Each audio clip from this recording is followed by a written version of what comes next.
in the discussion come to it. So what are the differences, right? So the biggest difference I see is, that you don't have the kind of financing that is needed. Also, if you have 90% of the country connected, you can charge them a little bit to connect the other 10%. But if you have 25% connected, you cannot charge those 25% to connect the other 75%. So that resource also matters, right? Geography matters, and and then, demand levels matter. Also, material cost, transport, if you're a landlocked country, not making materials yourself. Standards matter, I'll come to that, okay? And the first cost matter in my view. So I will rather try to go quickly. These are sort of settlement patterns from 10 different countries, some prototypical areas. Each dot is one home, okay? Each dot is one home. It's a 10 kilometer by 10 kilometer square, okay? And this issue has been mentioned before, but I just want to highlight, okay, that if I took just 4 countries that are in those 4 colored boxes, the wire needed to connect them as you connect everyone can be very different. So the top curve from Tanzania, almost 100 meter of wire.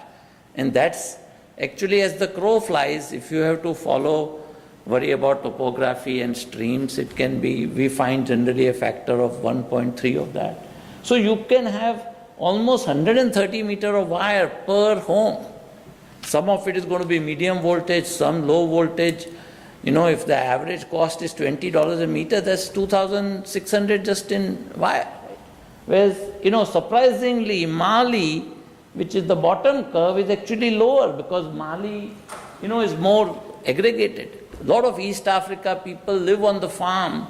Unlike, let's say, in India, people live in a village and walk to the farm. So that changes the cost of electricity. So geography itself can add a factor of 4 or 5. So you already hit by a factor of 4 or 5 on income, then you got another factor of 4 or 5 on geography, you're in pretty bad shape. Okay. And of course, this curve was shown before. This is for Myanmar, that trying to connect the last 20%, that's when costs really go up. But, what phase you do it. A lot of my laboratory's work is to help local countries with, kind of open source tools to do some of this high level planning.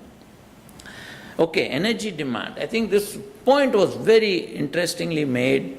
I think a bigger economics question there is, like China and many other countries, agriculture, then manufacturing, then services, this transition. But will every country go through that? Because if China ends up manufacturing everything, you might skip manufacture and go straight from, agriculture and to services maybe. And then the demand pattern may look very different. So we looked at, the customer bills of 160,000 customers in Kenya over a 10-year period. And we're finding something, oops, okay, I've shut it off. I don't know what I should do. I thought I was using the pointer, but... Okay, so there it is. Forget the laser pointer. But you can see that, the newer customers connected in 2015, 14, much lower level of consumption at which things are stabilizing than earlier customers. So you're going to, areas which are poorer and poorer. Now, if those areas are costing more and more for the utility, but the consumption is less and less. So, we have to start thinking more. In my view, this suggests we have to think incrementally. That don't build for the very end of what you might see 20 years from now, today. Build something that will meet today, even if it needs to be ripped off 10 years from now, given the cost of capital, maybe that is the right way to do it. Okay. Within a country, in the interest of time, I just want to say, within a community, the lower right figure shows there can be diversity of income and expenditure even within a community. That needs to be leveraged. When I saw, we did surveys of 300 homes each in many places, and we tend to then think everybody is consuming the same. That's not true. And that has implications in how you design stuff. Okay, the issue of standards. Okay, you can have low-cost standards, to then match the lower income. So the top left, the trenching is done by the customer. The wire is buried, so no poles. Lower amperage level to suit the consumption versus the lower right. Okay, the lower right, they're all three from developing country settings. The middle is, grid put up by local entities. And you can have from the top left to the bottom right can be a factor of 5. So you can try to then win that factor of 5 back, so to speak. Okay, now I want to just, before I go to another thing, I think it's important to note what I think grid offers, because we sometimes forget that. And so for a business, suppose I operate one machine and I have an off-grid system. If I operate two machines, I have to make a new investment in energy infrastructure in addition to the machine.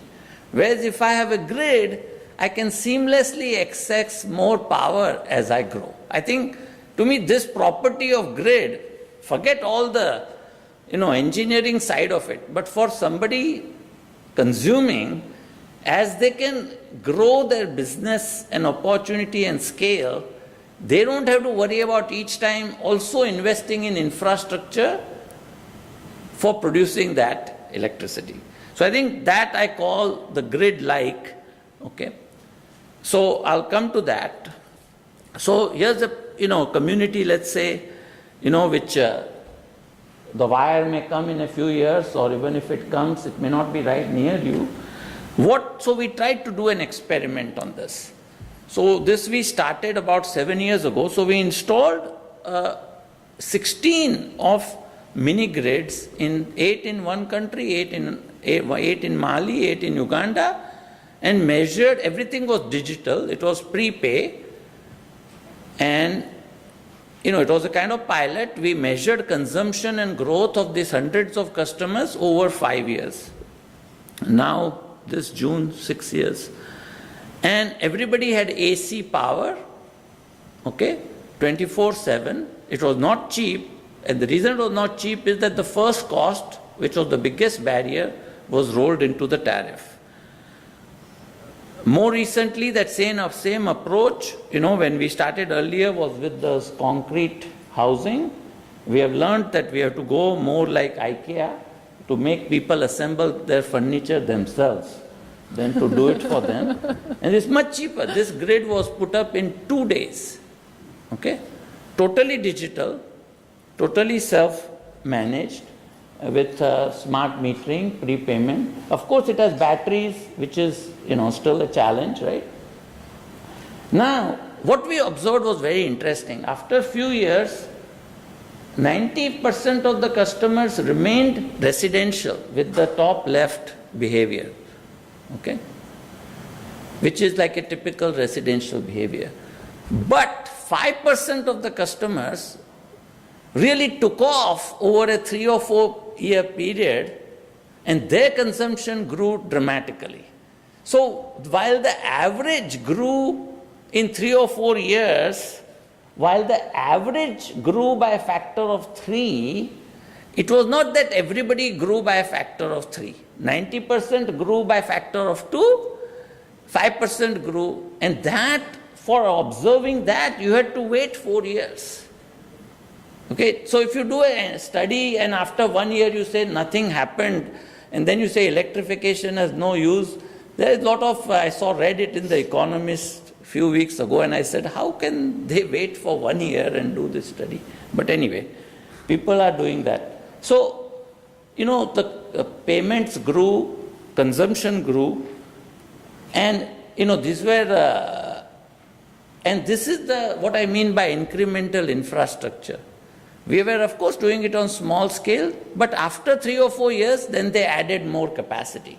So can we take this lesson also for the grid? Right? So we had to develop algorithms to allocate a limited resource Because if you keep battery capacity infinite, then of course there is no problem, but then it's very expensive. So there are going to be days when the capacity is not going to be there. So how can I look at the past data and allocate a finite resource without curtailing a group completely? So we figured out that, if your load is predictable, then you can provide that power. So this is through some kind of a dynamic energy and power limits, so that there are 10, 30, 20 days in a year where there will be curtailment, but the curtailment is limited. Okay, and finally we are working on a lot of agriculture issues. We've been talked about, I heard from Abhishek. So for shared solar pumps where people again don't have capital and maybe the plots are not big enough. So these are shared systems where you again pay either for water or electricity. This is in Senegal. And the returns and the ramp up was very fast. But just want to alert people, it's not just electricity. You may need road, you may need market. So, you may need many things for growth to occur. So we have to watch out for that, to make sure electricity is the bottleneck. Otherwise, you may bring electricity to the middle of Sahara, nothing will happen, right? So then, okay, so I will, and in this particular case at the top right, okay, as the sun shines, more and more pumps come on. So just as a basic scheduling, so there is no storage. So we have eliminated batteries, and therefore the scheduling flexibility is the storage. And this lesson is also important for the renewable integration of the grid. How am I doing?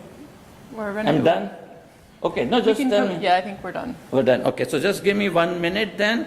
We saw that the growth was much faster when we did this as opposed to the 3 or 4 year growth period, okay? And so my summary is, I think we have to figure out the cost structure, the demand structure, and then work at technologies appropriate for that. I won't go into the other aspects, but I think, and we have learned a lot about ensuring that for customer, the first cost in the poor country is very important. How can we spread it? They are willing. So I will end by saying that if I was to summarize the lesson learned in the field, I found the customer to be very credit worthy. The customer was willing to pay regularly.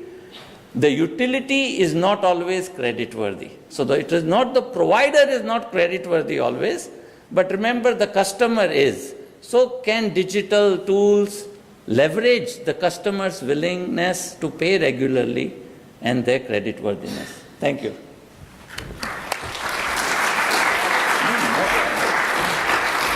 So let's bring all of our panelists up to the stage. Please come forward to the microphones if you have a question for the panelists. And we'll do a very quick lightning round Q&A. So we're actually, I think well, let me just check with the organizers. Is it okay if we do 5 to 7 minutes of questions, or are we really on thin ice here? Okay, yes, please come on up. We have a very unique opportunity to have such a terrific and in-depth panel, and quite a few questions already. So as our panelists are getting settled, this will give us a chance to hear from the audience. If you do need to leave, please do it quietly and no worries at all. So yes, please. So question for Professor Yang. My name is Arun Singh. I am affiliated with MIT. So you mentioned that in last mile connectivity, low willingness to pay is a challenge, which is something we also find in India. And in fact, it's made even more problematic by promises of free electricity, electoral promises of free electricity. So if you could talk a bit about China's experience with this particular challenge, what kind of subsidies were decided to be provided, and are there plans to phase them out, or are they going to be around for a long time, and so on? Thank you. Should we Please, go ahead. do now with an... No, go ahead. Okay. Go ahead. Thank you for your question. Your question is about the last mile willingness to pay. I think the panelists all addressed that for the last mile, it's about providing universal service. So the electrification is not a negotiable. So what I understand of not a negotiable is you do not focus on the price of providing the service. You care about to provide the service to all. So that's the first point. And second, how do you share the cost? There are two main costs that are involved in making that happen. The first is the investment. We focus a lot on the investment, and actually they also cost of maintenance. So in China's case, for the first part I have introduced, it's mainly it's a share of the cost from central government and local government, and in cases involved in national state-owned companies, and they also have a share in the cost of sharing. And for the maintenance, it is collected through the renewable fund, which is used to be 1.5 cents per kilowatt hour nationally. Everybody, if you use electricity, you pay for that. That's used for renewable development, and also part of that fund goes to maintenance of those services. Now it's increased to 1.9 cents per kilowatt hour because the fast-growing renewable energy. So briefly, we can discuss more on that. Questions for Professor Modi. I think all the speakers mentioned the extremely high cost for extending the infrastructure to the very remote areas. And actually, as I understand, there are actually two major ways to achieve the goal of providing the infrastructure or electricity to all. Like first is to extending the infrastructure, and the second is actually moving the people. So I'm interested to hear your thoughts about if there's any effective policy actually to migrate people and to move people from those high-cost remote places to like urban areas and provide low-cost electricity or infrastructure service. Thanks. Complimentary comments on his questions. So if we cannot... Let's, because of time, I think we're just going to take the question, and if you would like to ask a question, you can line up or come at 4 o'clock and we'll continue. So, thanks. Please. Okay, so I mean the question is whether is it cheaper to move people than cheaper to build wire? Is that the question? I think, look, politically moving people has been a disaster. Okay, so people want to move themselves, that's great. Right, yeah, I agree. Okay, like sometimes encouraging moving people is possible, like experiments done in Bangladesh, they don't know the information, and then actually they know information and they move. So in Tanzania, the experiment of trying to move people, the Ujamaa movement, Fatima, correct me, did not work. It doesn't work. It doesn't work. So I think, but people on their own may migrate for opportunities that might be created by infrastructure, right? One cannot discourage that. All I was trying to say is that even it is possible to reach the poor with slightly lower perhaps standard, appropriate for their consumption, but at a significantly lower cost. So. I think, can I add a little bit on this? Yes. I think we also have to consider that people have the right to choose, right? We as service providers must make sure that they can choose to consume electricity, but we cannot force it. It's not okay. Next question. I'm not sure who can answer this, but I'll just put it out there. One of the major concerns about electrification, especially from where I'm from in Africa, is the political economy side of it. And one of the issues that they have, or one of the issues that has been spoken about, is the fact that if you want to develop your electrification or your capacity, you have to follow strict guidelines that are being given by international bodies that actually do provide some form of financing. So I do have to use renewables, I do have to use certain things, certain types of technologies for what I do. But sometimes you do find that these technologies are not appropriate, like our first speaker said. So how do you reconcile that with the ability to actually develop within your capacity, and trying to make sure you do follow the strict guidelines that are being provided by financiers, international financial organizations? Would you like to speak to that? I would like to answer this. We work with a lot of the financiers, and they have guidance and regulations and rules. It's actually good. It's an opportunity. You have to see how best can I use this. So there are components that your government must take on. That's why, for instance, we are trying to separate what is social, what is commercial, so that we come to the government and make them accountable to what is actually development and welfare. But working within the guidelines of international partners actually elevates the quality of your delivery, because you have to respond and you have to be able to stand to that level of discussion. Hello. My question is for Professor Modi. You mentioned that the incremental modular electrification access would be a better strategy for reaching most countries in sub-Saharan Africa and in Asia. But I was wondering what you think is the best way to deliver this because of the privatized markets. Who do you think are going to be the actual actors carrying this out, comparing the national utilities to the private companies that are trying to get into microgrid businesses all over Africa, and the financiers that are putting the money into the systems? So I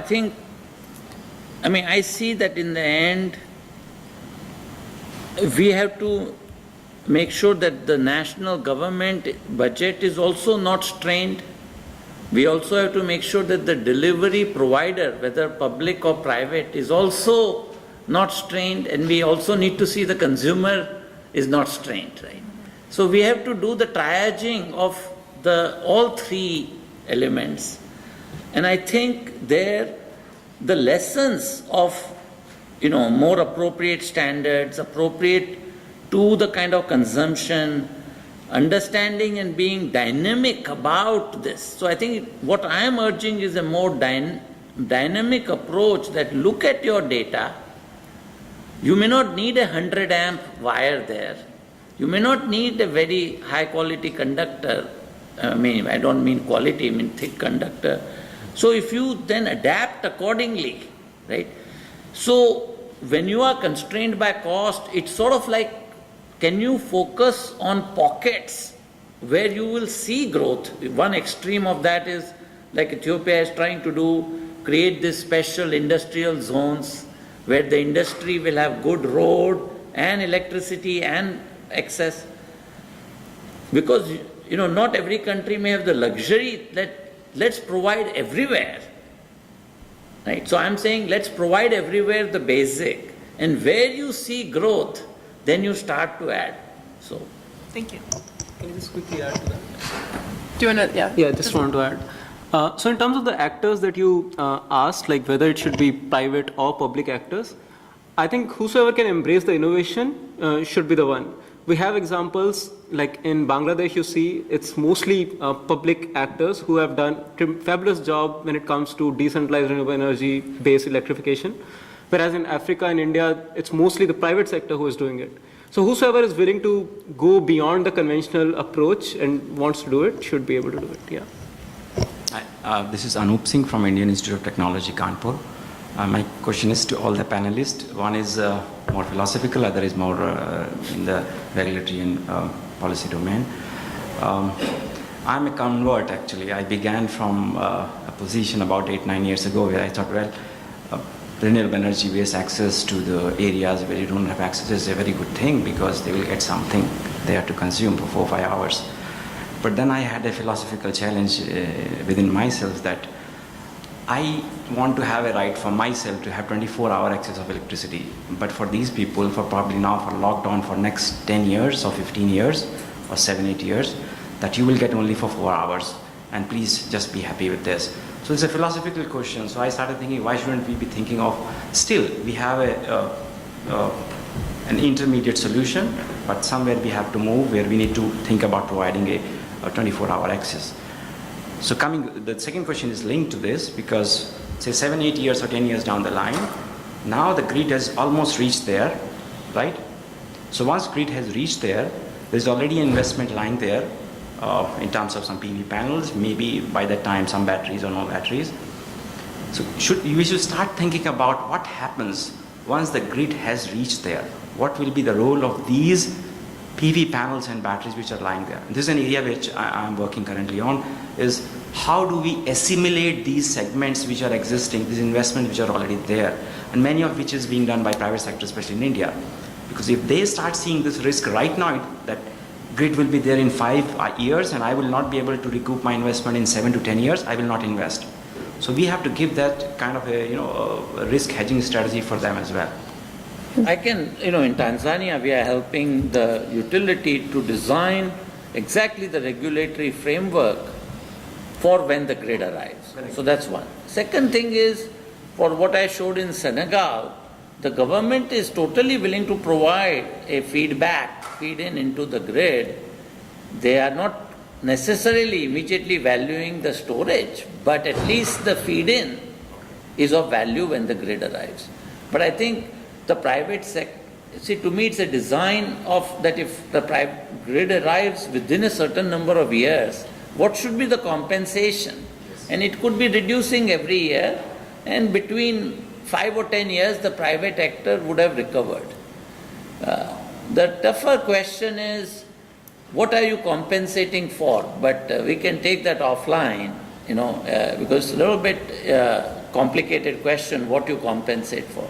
Terrific. At this point, I've received the signal that we are way over time. Unfortunately, as we have such a rich opportunity here, and I think we'll continue this at 4 p.m. For those who are available downstairs in the sweet spot on the third floor of this building. So, and then, of course, please find our panelists today and afterwards, and join me in thanking them for a very rich and interesting discussion.